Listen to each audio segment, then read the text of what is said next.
Again. Welcome everybody to tonight's Hangout, Cosmoquest MyMoon Hangout with Spenser Kockler. I'll be chatting with him about his experiences as a NASA intern. And with me tonight is Nicole Gugliucci with Cosmoquest. And today is Nicole's birthday. And I'm not going to ask how old she is because it doesn't really matter because she's awesome no matter how old she is. Aww. So if you all have a chance, you might want to wish her a happy birthday in our comments. And speaking of our comments, if you have questions at any time during tonight, you may do so. If you're watching us on the YouTube channel, just do it in the comments and ask your question there, and we'll get those. If you're watching us on our Google event page, you can ask your question there on the comment section. You can also use Twitter, use your hashtag MyMoonLPI, like you see there under my name, or at MyMoonLPI. Either way, we'll get it, and we'll pass that question on. And just to warn you, it does take a few minutes for our aggregator to kind of pick it up and realize that we have a question from you. So I apologize if we don't get to that right away. So without much further ado, I want to introduce Spenser Kockler. He is a recent, as in May, graduate of Drake University. Smart guy. He's got degrees in astronomy, physics, and mathematics. He has had we were speaking at least about one internship in particular where he was here at NASA Johnson Space Center in Houston working with the Orbital Debris Office, and he can tell you more about what that means. You might have a good idea of what that means. And he'll also talk to us about his involvement with the MyMoon website because he is involved with our website as well. So welcome, Spenser, and congrats on your recent graduation. We were chatting a little bit about this beforehand. So triple major, more or less. That's pretty impressive. Yep. I triple majored in my 4 years. Got my degrees in physics, astronomy, and math. So it was quite the accomplishment. Woo! Yeah, I'll say it is. Goodness, were you able to actually minor in anything with all that workload? Well, when I started, I was originally just a astronomy major with a physics minor, and I quickly learned that that wasn't going to work as a minor, and added that as a major, and figured I'd add math as a minor, and again quickly learned that minor in that wouldn't work as well. So I don't have any minors. I am regretting not adding computer science as a minor, but with the 3 that I did, it was already quite the load. So How long did it take you, if you don't mind me asking? 4 years. I wanted Wow. to graduate a year early, but they didn't allow it. So Wow, that's awesome. That's so congrats again. thank you. Well, so why don't you tell us a little bit about what it is you do for MyMoon? For MyMoon, what I mainly do is I blog. I try to blog on try to do every week, but it's kind of tough. So what I do with that is I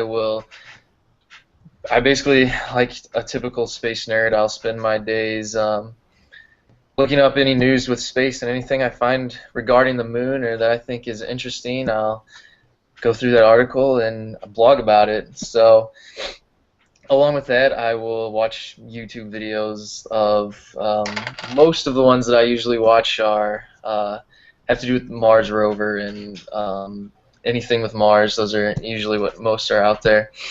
We'll comment on those for MyMoon and share some of those videos. So hopefully the MyMoon viewers will see those and maybe get interested in that as well. Great, and you know that we pay him to do this. You know how great is that? It's probably the greatest job that a typical space nerd could ask for.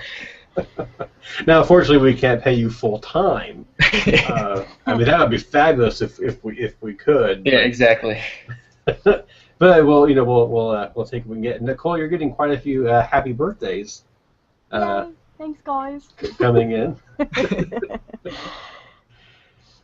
So, Spence, as a student, you obviously did some internships, and like I mentioned, one of them was here at JSC, Johnson Space Center, in Houston, with the Orbital Debris Office. Why don't you tell us what that is, and then what did you do specifically? The Orbital Debris Program Office consists of 5 main things. What they do is they do a lot of modeling, measurements. They will define the orbital debris environment, and then they deal a lot with mitigation and policy as well as re-entry.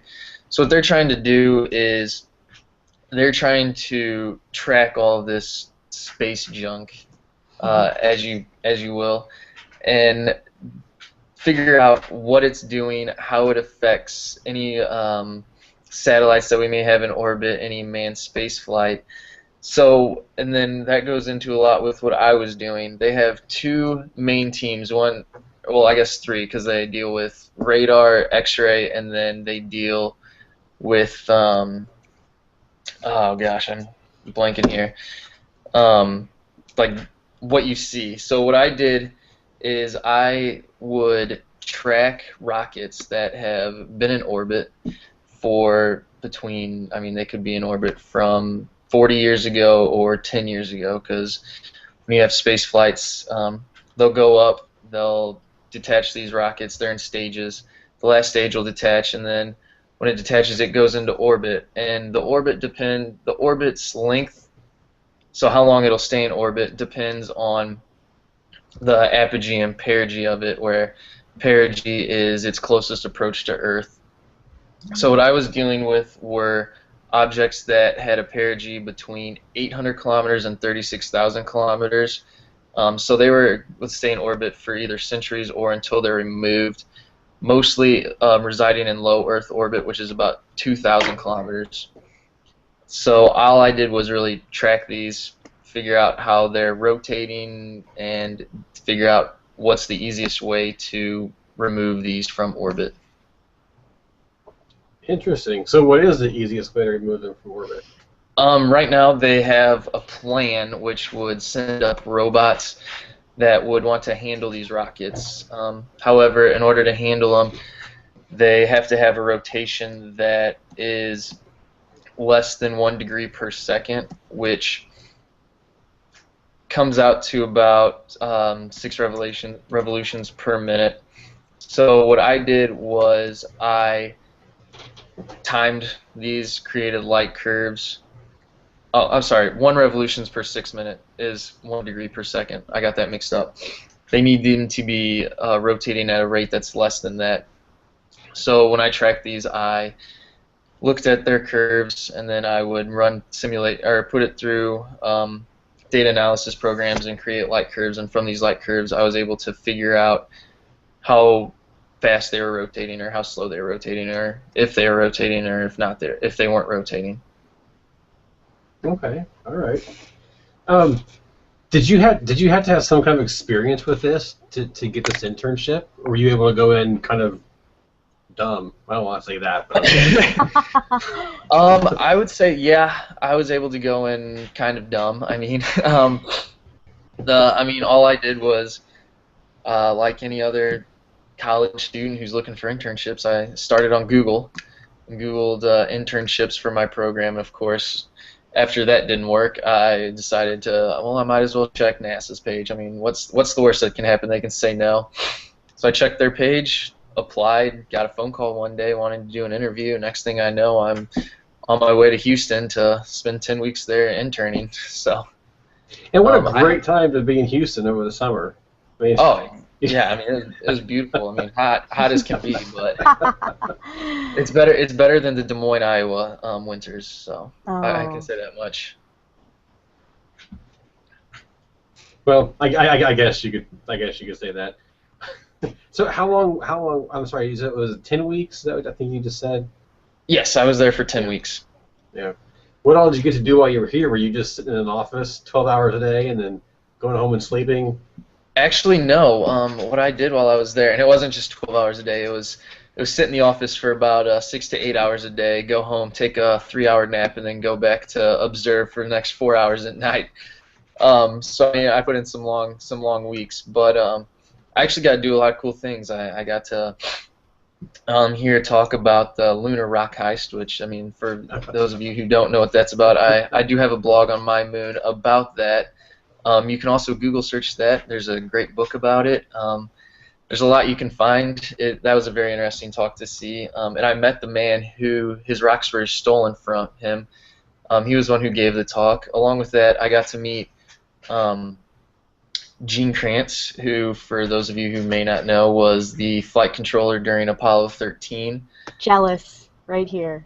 Uh, yeah, I mean that was pretty huge. I mean he's always been one of my idols. I met him, and then a couple weeks later, one of the guys I worked with invited me to go meet Chris Kraft.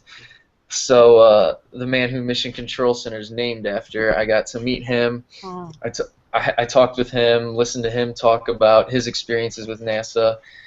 I got to tour the place. I got to see a lot of things people don't see. I sat in the flight controller's chair in the Apollo Mission Control. So just to be in that room was worth going down there for 10 weeks. And then on top of it, you know, they paid me for it, which what more can you ask for? So, needless to say, if anyone ever gets an opportunity to intern with NASA or even just visit there, I mean, you've got to take it. Yeah, these places you talked about are places you hear about or you see in movies or in documentaries, but it's quite another thing to actually get to be there and see it. Oh, exactly. I mean, I like just to be there. I mean, I don't even know how to compare it for me to anyone else. I guess it'd be like someone who grows up as a baseball player pitching in Game 7 of the World Series or something. I mean, just to be there and feel. I mean, I got chills just walking in the room. I mean, I took a picture of myself in a mirror that was on the Apollo 13 flight. I got to see the flag that was flown on the Apollo 11 mission that they brought back and that they have now in the mission control room. So to see some of the stuff and be in the same spot as some of these people who we have movies that portray them and was a pretty awesome experience. Cool. So you mentioned the application. What was the application process like for something like this? It was a lot of questions about. I got asked a lot of questions about why I wanted to do it, what got me interested in space, why I chose this career path that I chose, and then a lot of it was asking classes that I've taken, how it relates, what I could necessarily bring to the table, and in the interview, I know that they interview hundreds of people for these positions, and then. So they called. I wanted an interview. I did the interview with them. They called back in for a second interview. And so the main thing that I tried to do was just stand out, any way that I could stand out. And honestly, from the position that I was in, applying for a job like this, it's really not as hard to stand out as you may think. Everyone is very different. Everyone comes from different backgrounds. Everyone has different interests. So to say that it's not possible to get it if you may not be like the top of your class, because by no means was I the top of my class, but to say that you wouldn't get it, I mean, it's definitely possible. I applied thinking, there's no way I'm going to get this position, and I ended up spending 10 weeks down there and got the position and loved it, and that's now the reason why I'm doing what I'm going to be doing. So before your internship, what were you thinking of doing? Before my internship, I was originally going to go into the field of astrophysics, so I was still going to be dealing with space, but not necessarily our space. I was going to be dealing with anything extragalactic. I wanted to deal with quasars or more specifically black holes. Because I did research at Drake regarding black holes and C4 galaxies and stuff like that, and I really enjoyed it. But after my internship, I got involved with orbital debris and learned about space physics, and now that's what I want to move into and work with. So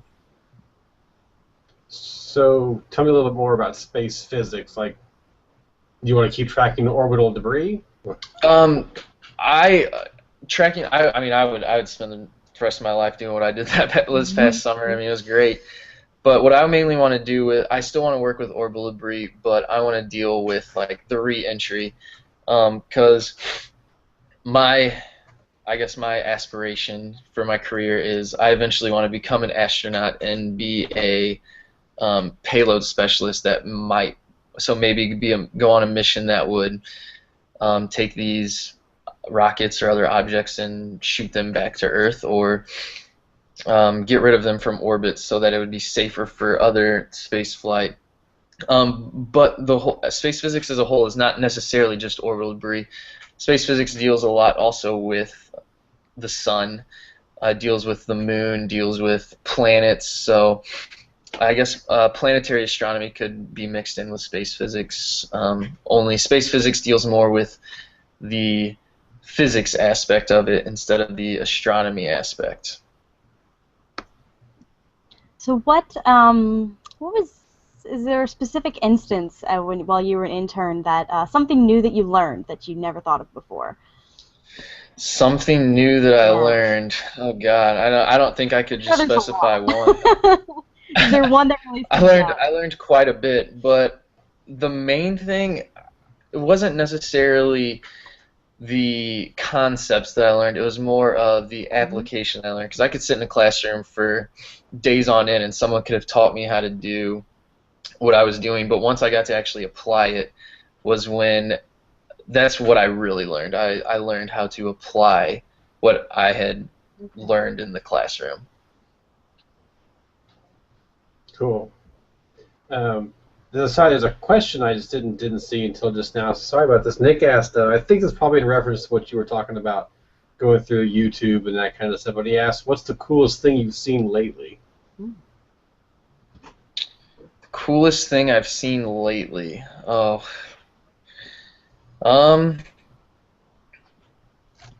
Lately, that's a tough one. I would have to say, while I was there last summer, was the transit of Venus, and I think that's probably the coolest thing that I've seen in the past year would be the transit of Venus, and to see it from there, I got to see what all the other space nerds at NASA did with it and the pictures that they took of it. So yeah, I would definitely say the transit of Venus was by far probably the coolest thing that I've seen lately. Very cool. So where do you think you're going to go? Have you applied to grad school yet, or are you still looking? Yeah, before I interned. I had a list about 5 pages long of graduate schools I wanted to apply to and programs I wanted to apply for. But being down in Houston, I loved it so much that I decided I was between Rice University and University of Houston, and I ultimately decided on University of Houston. So I'm actually heading there next week. Next Thursday I leave to move down to Houston, where I will be studying for my PhD in space physics. So. Awesome. Excellent. Very good. Yeah, and it helped that my mentor at NASA got her PhD from University of Houston as well. So. That's good. No, that definitely helps. That helped me get the grad school position I wanted, because I had worked with people as an undergrad for an internship, not with NASA, but similar, and those contacts that you make are invaluable for the rest of your career. Oh yeah, that they are. I mean, very invaluable. So, yeah. Even now, people ask me, they're like, "Oh, you worked with this person?" I'm like, "Yeah," and they always ask questions and stuff. So. Very cool. Very cool. Great. So what does your first semester look like? Well, they won't allow me to take more than 9 credit hours, which that's kind of what I expected. Mm-hmm. So I have 3 classes. They're entitled, let's see if I can remember, Theories of Mathematical Physics, Advanced Mechanics, and Quantum Mechanics. So I've taken classes regarding each of them, but not as in-depth. I looked at my schedule, and I kind of cringed a little bit, because I'm going to have quite the busy couple months here coming up. And on top of that, I'm going to be a teaching assistant. So not only will I be taking classes, but I'll also be teaching labs. And so. All I can say is hang in there. Hang in there. It's tough, but it's worth it. Yeah, everyone that I've talked to has told me that the first year as a physics grad student is the hardest, and if you can get past that first year, you can get past the rest. So. Okay, that's good. That's good. That was my experience in astronomy as well. So. Keep at I it. can imagine. And I'm sure, you know, the experiences you had as an intern probably will have already started preparing you. Oh, And we didn't realize it. exactly. Like that's why I'm hoping that the research that I get that I get selected to do or that I have offered to me is in regards to that, or even if it's not, it'll be another experience that I can take and use for whatever I'm going to do in the future. Hmm. Hmm. What are you TAing for? I'm not 100% sure yet. We have meetings when I get down there. So the only thing I can say is I know I'm going to be doing labs. Hmm. So I don't know if that will be just physics labs or if that'll be physics and astronomy labs since I have the astronomy background as well. Um, but I know I'll be doing labs. So All right, all right. Well, if anybody else out there has questions, remember you can ask them if you're watching us on YouTube. You can ask your questions in the comment section, or if you're on the our Google Plus event page for this webcast, you can hang out. Sorry, you can also ask your question in that comment section, or you can use Twitter. Ask your question and use hashtag MyMoonLPI or at MyMoonLPI. Either way, we'll pick that up. Um, Spencer, what's one thing that you're not looking forward to uh, in grad school?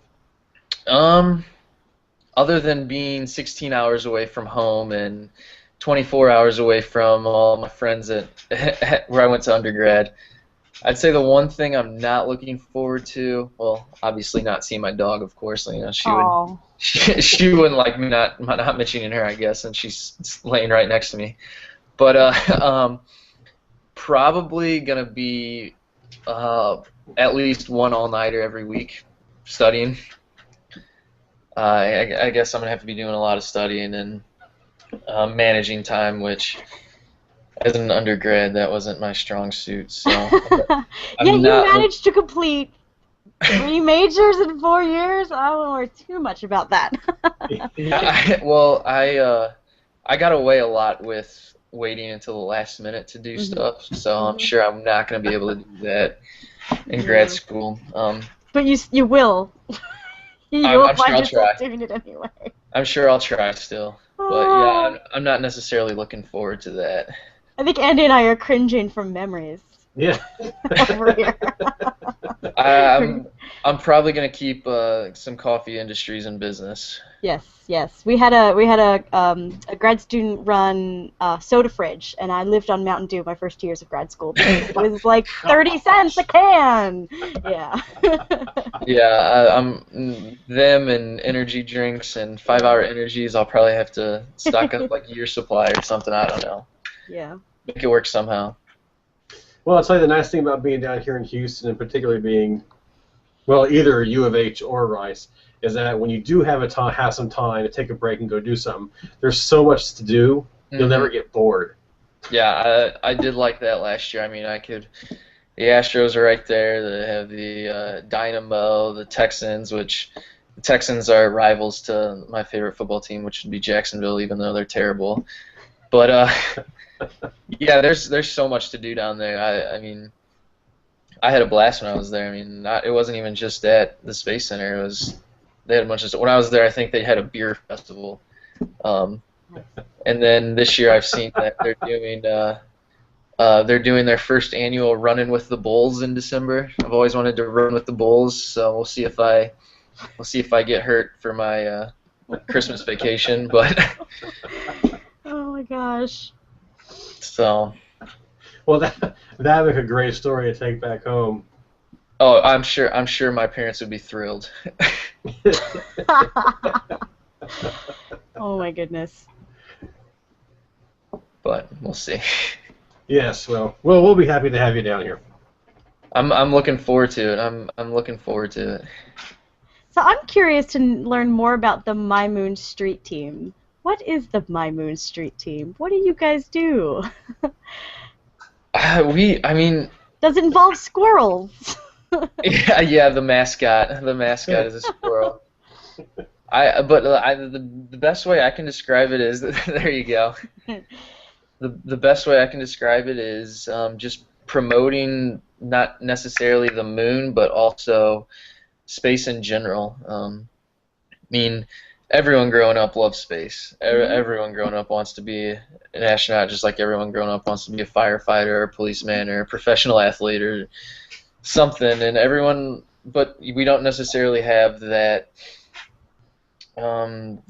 those people promoting space like we have people promoting sports. I mean, we have little league programs in every city for any sport you can imagine. But so the main reason I got involved is, I mean, not many people see the moon in the light that we can put it in. They see it as this object that can only be astronomy or science related, but we don't necessarily just talk about that. We talk about fun facts with the moon. Like, you know, I just did a blog post about fun facts, and I know one of them that came up that's really interesting is the fact that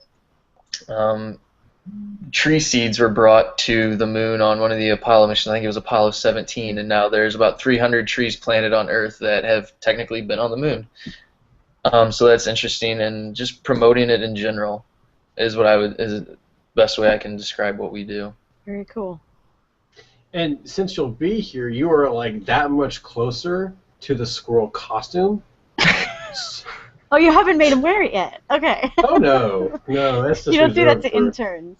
That's just reserved for special people. So I'll have to spend, you know, a day walking around campus or something in the squirrel. I keep hearing about this squirrel, and I finally got to see the squirrel mask in a hangout with you, Andy. And we have our own little Chuck squirrel, Captain Chuck, with Cosmoquest. So yeah, your squirrel meme is spreading. Good job. Yeah, but you know, whatever gets people asking, like, why are you carrying around a stuffed animal in an airport? You know, you can talk about. It's a great segue to talking about. Well, this is a project I work on. So yeah. Yep. Well, we've always wanted to have the costume either down on Rice campus or possibly the U of H campus. So I think we now have our. I think we have our in. Yeah, I mean, I'm not necessarily one to turn down things and like that, so I don't get embarrassed easily. You're wearing a mask, no one knows who you are. Right. Exactly. Oh, the things we do for the passion of space. Yes. And all the possibilities I'm now thinking of. Oh, I can only imagine. I'm sure that's probably one of the things then I guess we'll probably have to blog about. What can we make Spencer do in the squirrel costume? We'll have people give us their own recommendations, what they think.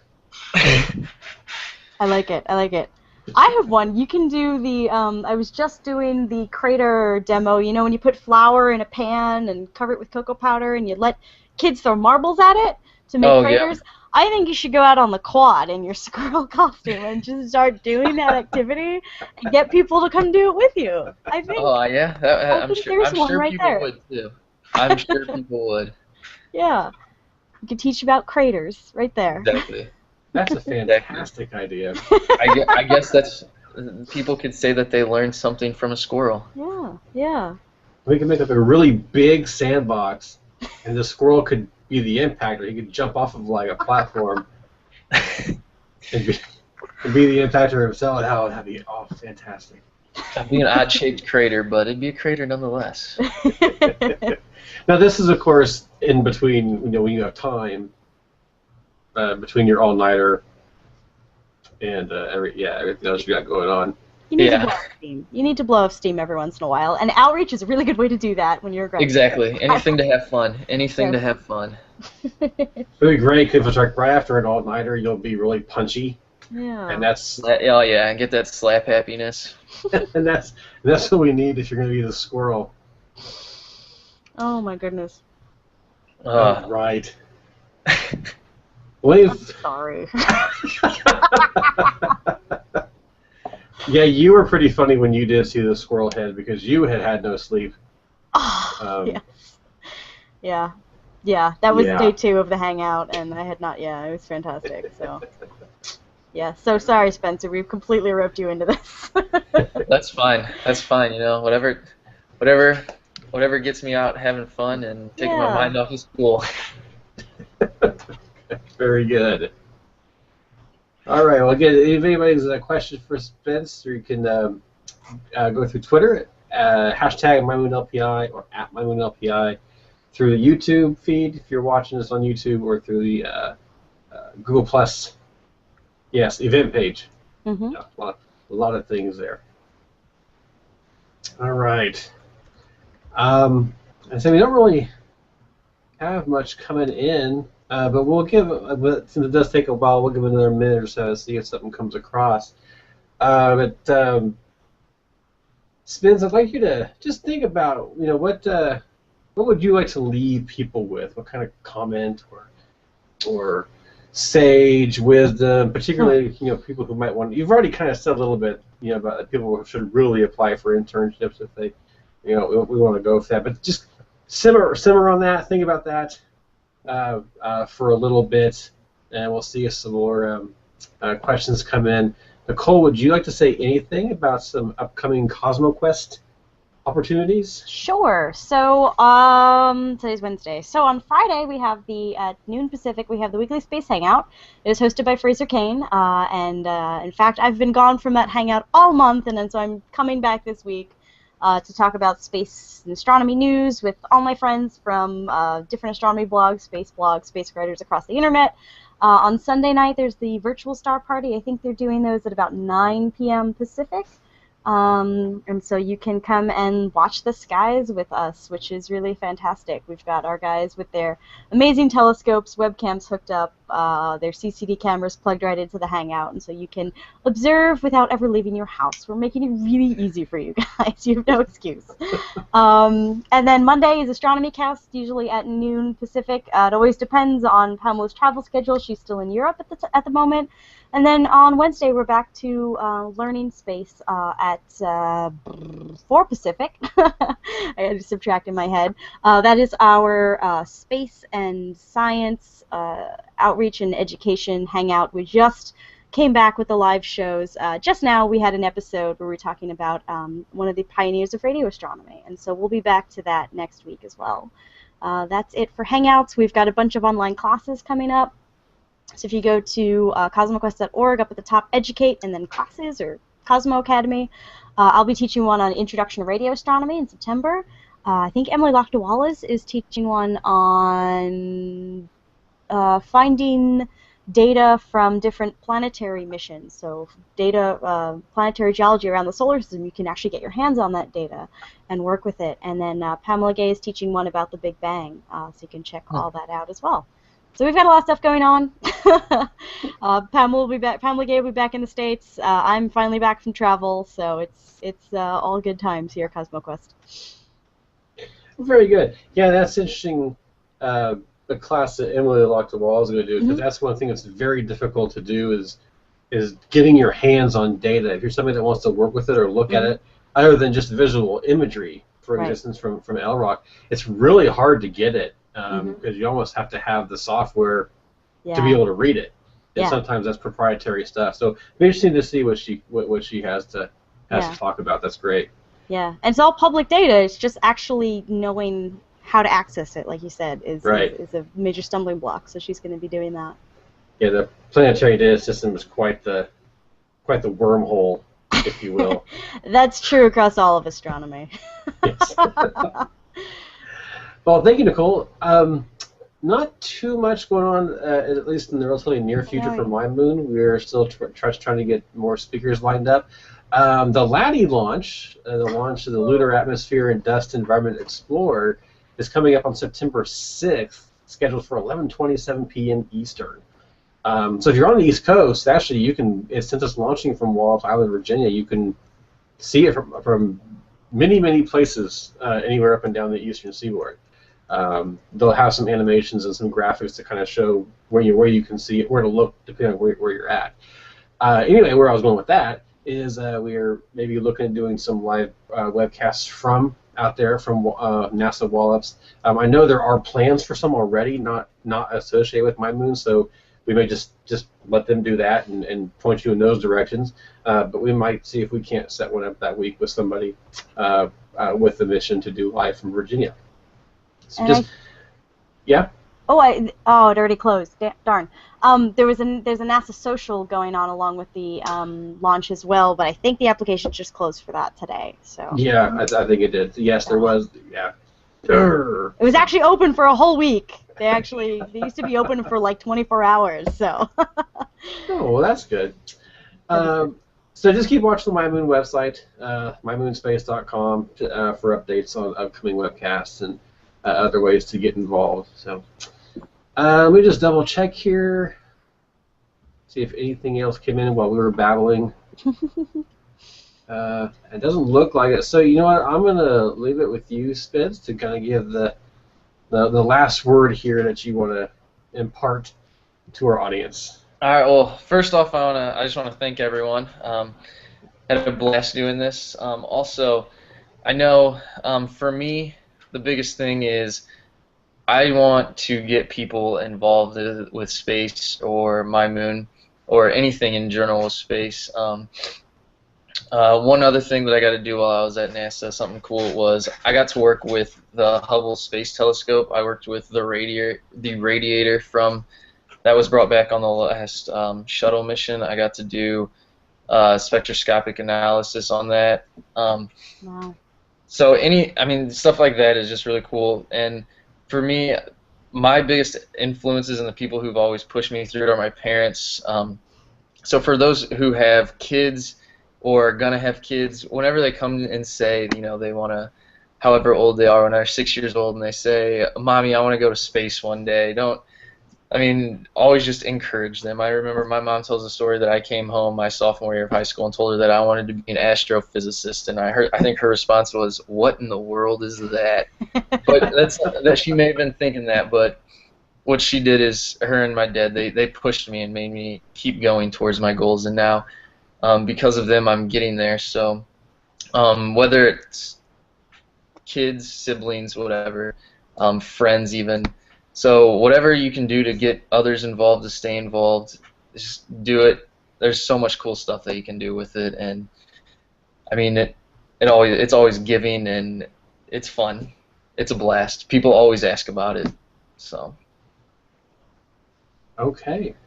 Well, thank you very much, Spence, for joining us this evening, and thank you, Nicole, for joining us again. And happy birthday again. Thank you. And I'm gonna go get some birthday curry. Yes, I'm a little jealous. And thank you all out there for joining us this evening, and we hope to catch you on the next Hangout. So until then, have a good night. Bye. Bye.